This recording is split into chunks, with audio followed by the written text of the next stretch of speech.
simplicity, and innocence. It is this that makes his words often so very devastating, and much causes them to linger in one's memory longer than the weightier and perhaps wiser sentences of the more celebrated prophets of the age.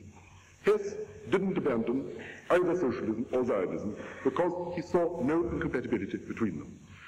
His socialism, which was simply a desire for social justice, didn't preclude nationality.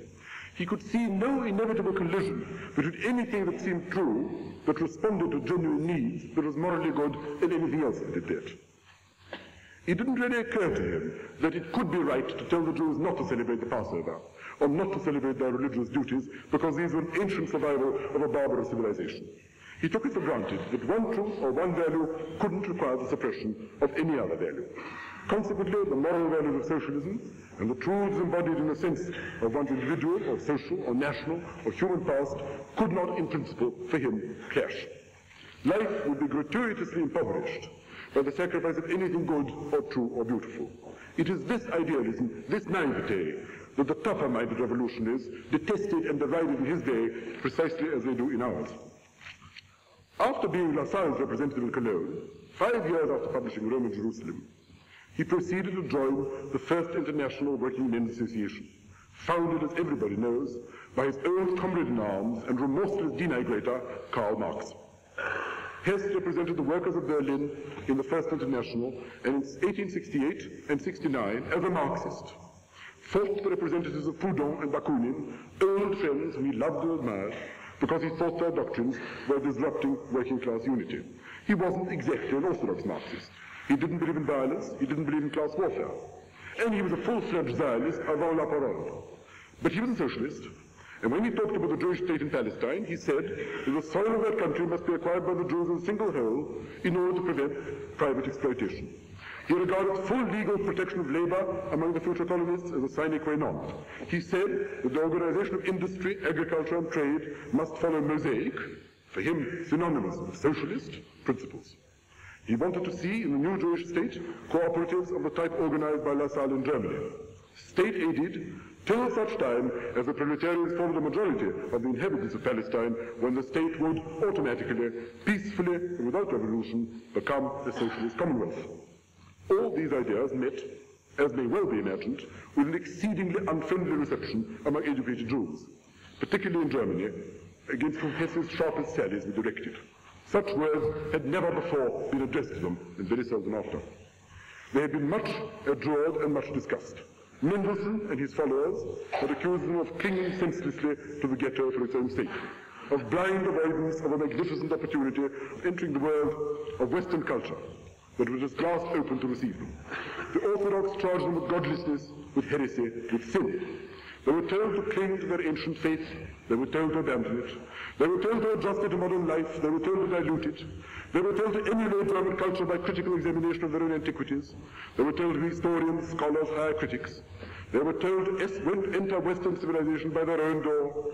They were told to enter it by doors already built by others. They were told not to enter it at all.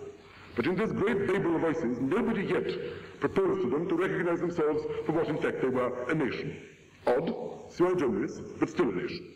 And therefore to give up nothing, avoid self-deception, not to seek to persuade themselves that what wasn't theirs and had never been theirs was dearer to them than what was theirs, and to give up, with pain and an unbearable sense of shame, what alone they could truly love, their own habits, their own outlook, their memories, their traditions, their ancient national being, their pride, their sense of self-identity, all they, like other people, were and lived by, or indeed they could respect in themselves, or that others could respect in them.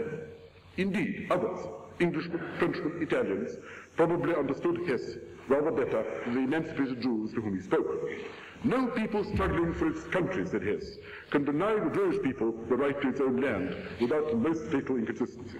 And so, in the 20th century, it duly and honorably turned out. But in the circumstances of the time, his words were very wounding to many, not least because they were true. Educated parvenus in Christian society, he called his opponents, with more bitterness perhaps than justice. Their reaction may be imagined. The most eminent German Jewish scholar of the day, Steinschneider, expressed himself with comparative moderation and called Hess a repentant sinner, adding the hope that the book would not be exploited by the enemies of the Jews already in Palestine. The celebrated scholar and publicist, the advocate of Reform Judaism, Abraham Geiger, whose disavowal of nationality, an intense effort to feel and think like a German of Jewish persuasion, Hess had brilliant, in telling language, reacted with very understandable hostility. An old romantic, he said about Hess, an old romantic with new reactionary plans, an almost complete outsider, who after bankruptcy as a socialist and all kinds of swindles wants to make a hit with nationalism, and along with the question of restoring Czech and Montenegrin nationality, suddenly wants to revive that of the Jews. The Allgemeine Zeitung des Judentums said, were first and above all Germans, Frenchmen, Englishmen, Americans, only then Jews. The growth of civilization will surely cause desire for Palestine to evaporate among the Eastern Jews. And so the debate, which as everyone knows is by no means over yet, began. More than 30 years before the word Zionism had been so much as heard of. The Alliance Israélite Universelle cautiously opened their journal, the Archive Israélite, to Hess and offered tepid support. The Alliance was attracted by the notion of having a gifted publicist, but they were rather frightened of the notion of immigration into Palestine, although they were prepared to support the Jews who were already there. The scandal caused by the book died down. So far as one could determine, it had had no influence at all.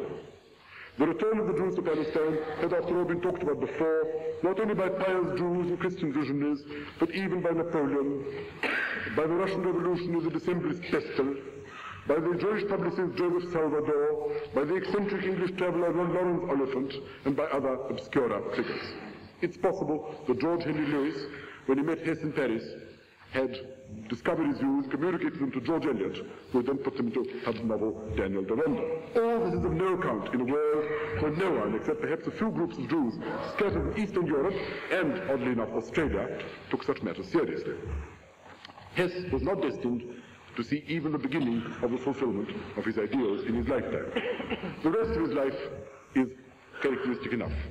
Like other impoverished radicals, he worked for various foreign newspapers and was quite a good predictor of European history, rather better than Karl Marx, who also wrote for an American newspaper, but was rather less good at foretelling events. In 1870, as a Prussian citizen, he was expelled from Paris, although, of course, he was violently pro-French and violently anti-Bismarck.